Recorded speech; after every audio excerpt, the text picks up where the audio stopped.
بسم اللہ الرحمن الرحیم۔ پیارے نبی حضرت محمد صلی اللہ علیہ وآلہ وسلم کے فرمان مبارک: کامل مومن وہ ہے جو خوش اخلاق ہو اور گھر والوں سے نرم سلوک کرنے والا ہو۔ کسی شخص کے دل میں ایمان اور حسد اکٹھے نہیں رہ سکتے۔ ایماندار وہ ہے جس سے لوگ اپنے مال اور جان کو محفوظ سمجھیں۔ مصیبت کے وقت چیخو پکار کی بجائے صبر اختیار کرنے کی عادت بناؤ تاکہ خدا تمہاری مصیبت کو دور کرے۔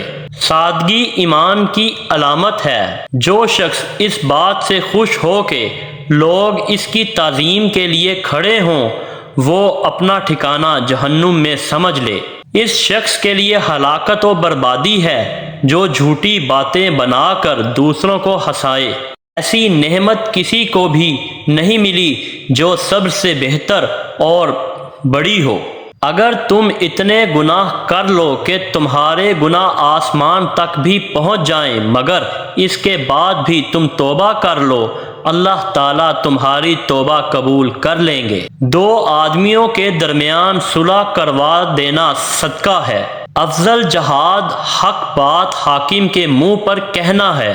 موت کی آرزو مت کرو، اگر تم نیک ہو تو شاید زیادہ نیکی کر سکو، اور بدکار ہو تو توبہ کر کے اللہ تعالیٰ کو راضی کر سکو۔ سخی اللہ کے قریب، جنت سے قریب، لوگوں سے قریب اور دوزخ سے دور ہے۔ میری امت کے تمام گناہ اللہ بخش دے گا سوائے ان لوگوں کے جو گناہ کر کے لوگوں کو فخر سے بتائیں کہ ہم نے یہ گناہ کیا ہے۔ بخیل اللہ سے دور، جنت سے دور، لوگوں سے دور اور دوزخ کے قریب ہے۔ مومن اپنے مومن بھائی کا آئینہ ہے۔ اگر کوئی کسی میں برائی دیکھے تو اسے مٹا دے یا بتا دے۔ مومن ایک ہی سوراخ سے دوسری بار نہیں ڈسا جاتا۔ بدترین شخص وہ ہے جس کے ڈر سے لوگ اس کی عزت کرنے پر مجبور ہوں۔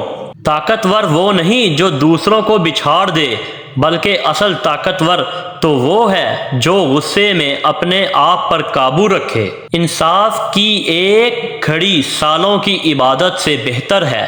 وہ ذلیل ہوا جس نے بڑھاپے میں اپنے والدین کو پایا اور ان کی خدمت کر کے جنت حاصل نہ کی۔ اس شخص کے لیے خوشخبری ہے جس کے نامہ اعمال میں کثیر مقدار میں استغفار پائی جائے۔ آدمی اچھے اخلاق کی وجہ سے ان لوگوں کا مرتبہ پا لیتا ہے جو راتوں کو عبادت کرتے ہیں اور دن کو روزے رکھتے ہیں۔ آپ صلی اللہ علیہ وآلہ وسلم نے فرمایا، صحیح معنوں میں بخیل وہ ہے جس کے سامنے میرا نام لیا جائے اور وہ مجھ پر درود نہ بھیجے۔